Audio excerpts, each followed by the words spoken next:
Hi. Today's puzzle piece I'd like to talk about is one of our favorites that we like to talk to each other about, and that is crazy people. How often have we said, wow, you should have seen this crazy person, right? The coworkers drive in from work and you say, well, you wouldn't believe this crazy driver. He was zigzagging in and out of traffic, speeding, and I was expecting to see a wreck ahead. How many times have we said that? Or, maybe mildly crazy. Like, you know, so and so, he can't leave his house unless he checks the locks on the doors 2 or 3 times. That's a pretty crazy.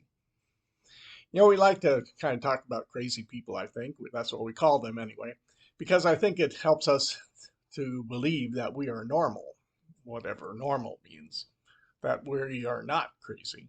I think that's kind of why crazy people is a topic of conversation quite a bit. And we can kind of put up with crazy people and kind of talk about them.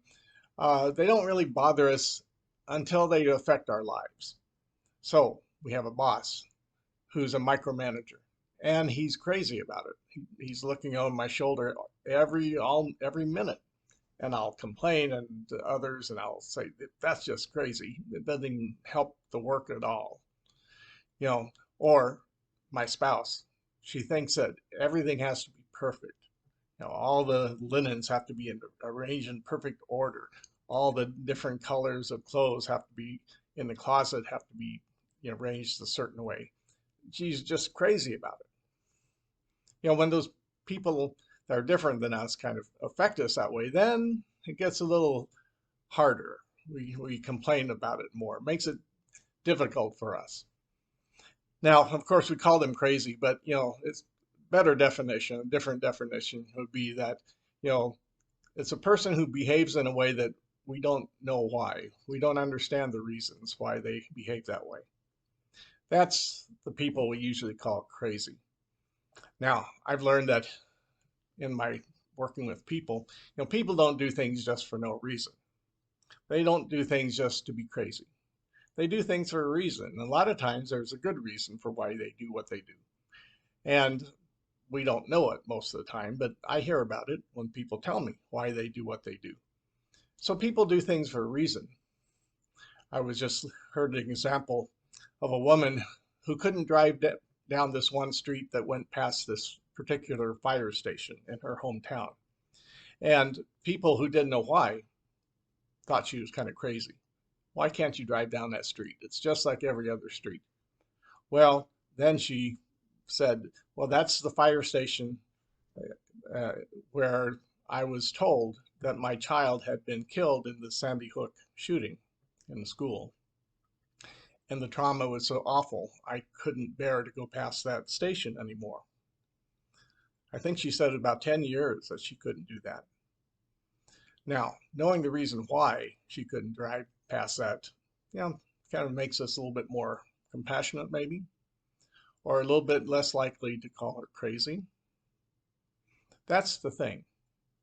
Trauma especially. Trauma has a way of affecting our actions, and the bigger the trauma, the crazier the resulting actions look to a third person who doesn't know the reason. But it's not just trauma, it's all kinds of our experiences, our past experiences that teach us that we ought to do things a certain way. And if we don't, then we might something bad might happen. So there's smaller traumas.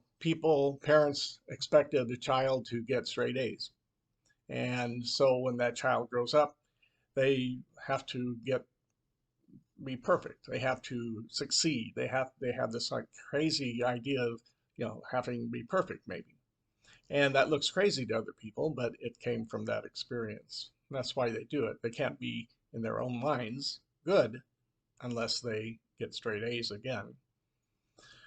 Or a child who is ridiculed for speaking up, you know, they were slapped down every time they did that. Well, when they get to be an adult, they might be a very quiet person, withdrawing and not saying anything. And we might look at them and say, well, why can't you talk? Why don't you tell me what you're thinking?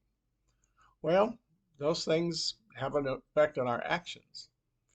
You know, uh, people who experienced a lot of chaos in their lives when nobody was kind of in charge of anything, they might then decide, well, I got to be in charge of everything. Otherwise, bad things will happen today too. So they are control freaks. We would call them. We would call them crazy. But we can't always know why people do what they do, and I think it makes us uncomfortable not knowing why. It makes us feel like, well, it's all chaos. These people are out there, it's all chaos in our world. And that doesn't feel good. But one thing we can do is, first of all, we have to kind of trust that there's a reason why everybody does what they do, even if we don't know it. And one way to kind of practice this, to kind of let that sink in a little bit more, is think of, when somebody does something you don't understand. We can practice this over and over with past experiences, present experiences.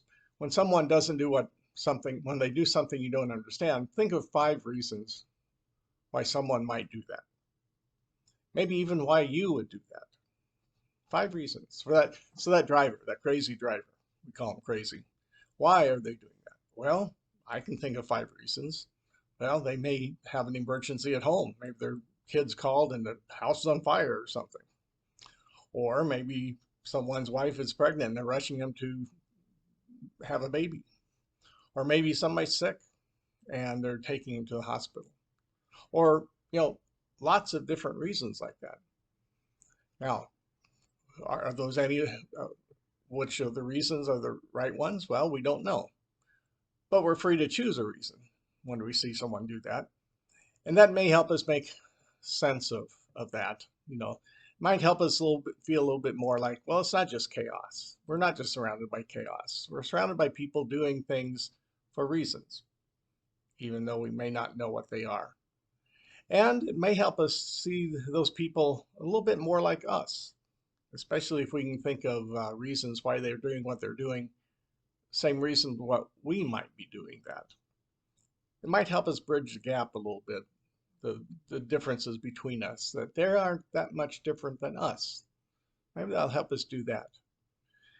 And if we do that, it might help us to be a little bit more compassionate with each other. And God knows, our world needs a little bit more of that. It's never easy dealing with people who are behaving in ways that we don't understand. We'll never be totally comfortable with that. And we're stuck with them. We're stuck with that boss that micromanages. We're stuck with our spouse who is a perfectionist. We're not much we can do about it. We can't make them different. But if we can make it a little bit better, I think, if we can kind of do that work. It feels better to assume that there's reasons why people do what they're doing. And that means we're not just stuck with crazy people. We're here with people who are doing things for reasons, and that is just human. And we're all in this together. So good luck with dealing with those people in your lives about whom you don't know why they're doing what they're doing. But maybe some of this could maybe help make it a little bit easier, or a little bit more, make it a little bit more acceptable, or make it a little less painful to kind of be around people that otherwise we might think are crazy.